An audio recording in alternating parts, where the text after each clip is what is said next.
Today, we are exploring how to design repeating logo textures. Start Photoshop and create a square canvas around 1500 pixels. Then import your logo file and convert it into a smart object, so resizing maintains quality. Position the logo centrally and duplicate it across the canvas using alignment tools to keep spacing equal.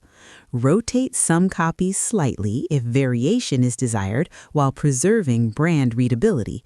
Apply Filter, Other, Offset to check seamless edges and adjust placement until repetition flows perfectly. Choose brand colors and test opacity variations for subtle texture effects. Define the layout